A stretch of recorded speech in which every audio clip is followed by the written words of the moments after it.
Hey everybody, Karaoke here. With the recent news of Colin Johansson's departure from ArenaNet, which I think was a bit of a surprise to me and a lot of us, as well as the AMA that ArenaNet did, talking about some of the things they're going to be doing in the future and all the content, I thought it would be a good time to maybe get together and have a little bit of a discussion about what we can realistically expect in terms of Guild Wars 2 content development over the next few years. I think we've reached a point now where we can see the quality that ArenaNet's aiming for, as well as the pace of releases, and it's something that I think we need to have a conversation about, because a lot of people in our community, and I've done my fair share of arguing with them, remember the days of Season 1 where we got real, true bi-weekly content. Every 2 weeks, something new came out, and we got to play it. And that was mixed. I think a lot of people tell the story a lot kinder than they should. The content that was coming out during that period was very inconsistent in terms of quality and the amount of content we got. Some of the releases were great. Some of them were not so much, and when that ended, most of us who were playing the game were happy to see them try something a little bit different. Now, that said, especially toward the ending of that time, it really did feel like they were on a bit of a roll. Those last few releases, dealing with the destructions of Lion's Arch and going and killing Scarlet and the Hollow Knight attacks and all that, that tended to be much better content than we saw earlier on. People will also point to the Marionette as great content. I think the Tower of Nightmares was also very much liked. The main problems that people had were mostly that it was all temporary, so you had a few weeks to play it, and then it went away. Now, they've shifted since to this model of having living story seasons with mostly instanced content, as well as new maps and achievements that go along with them, and then expansions that come out. And I thought this gave us a good opportunity, especially now that we have the release date for Living Story Season 3. That's probably going to be coming in July. It's not super clear, but it seems like maybe July. I thought it'd be interesting to go and look at what we've gotten over the past couple years and really talk about the true pace of content for this game moving forward. So what I think we should do is start from Living Story Season 2, which came out in July 2014. And then move to right before July 2016, which is when we can expect our next content. I think that's fair boundaries for what we're looking at. I think that takes kind of their new model and gives us an accurate idea of the pacing. And that includes both a living story season as well as an expansion. And what I'd like to show people is, over that 2-year period, what we got. So during those 2 years, we got Drytop, Silver Waste, and then the 4 hot maps, Verdant Brink, Auric Basin, Tangled Depths, and Dragon Stand. So 6 maps over 2 years. That averages out to a new map every 4 months. That seems okay to me. I think if that's the pace we get moving forward, that's all right. It's also worth considering that during that time, they also developed the Raid, the Guild Halls, as well as the new World versus World Borderlands. So that kind of changes up the timing a little bit. I think in the future, we can expect a map every 3 to 4 months. And to me, that timing is great, actually. I don't think it's the most optimal. Hey, if we had a new map every month, I'd love it.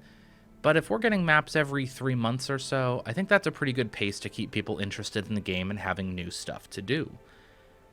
The thing that that worries me a little bit is if we start to look at the story. So Living World Season 2 had 8 story chapters, and these were all of roughly the same amount of content. Now, we did Let's Plays of these where we were reading all the text out loud and doing voices and hanging out and having fun, and these would take anywhere from about 60 minutes to maybe 2 hours. Some of them were a little bit longer, but I'd say on average it was about an hour 15 to an hour and a half of content, and that's at a relatively slow pace.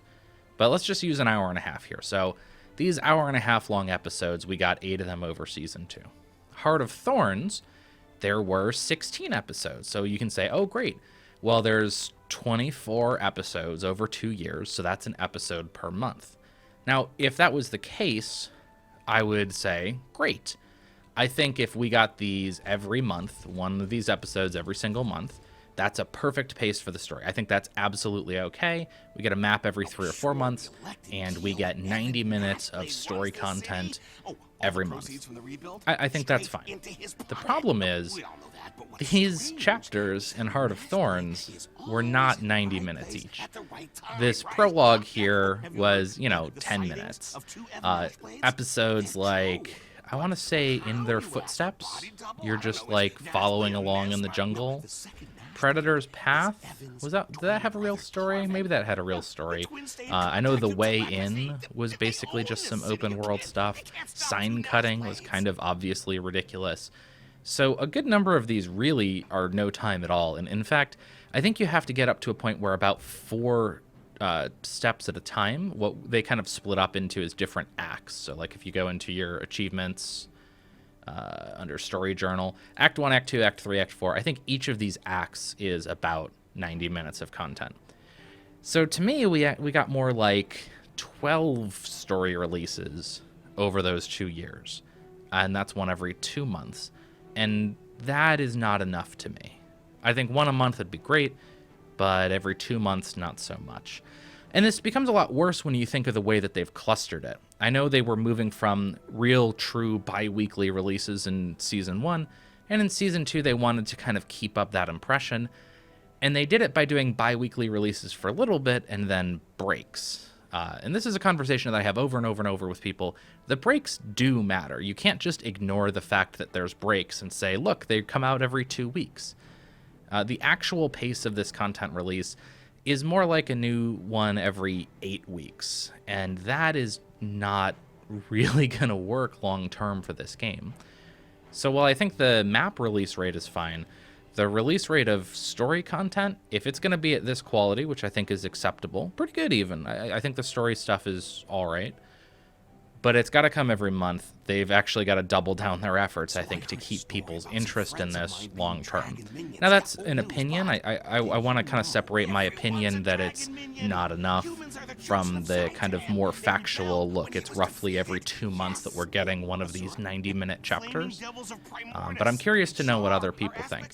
Am I underestimating the pace of content here? Is that a fair way of looking at it? Let me know. I'm curious to have a little bit of a chat about this in the comments. But to me, I think that's what we're going to be able to see moving forward, is a map every 3 or 4 months. And then at the current pace, one of these story pieces about the size of an act or about the size of a living story Season 2 chapter every 2 months on average.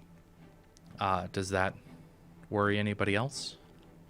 Let me know in the comments, and I'll talk to you guys there. Bye.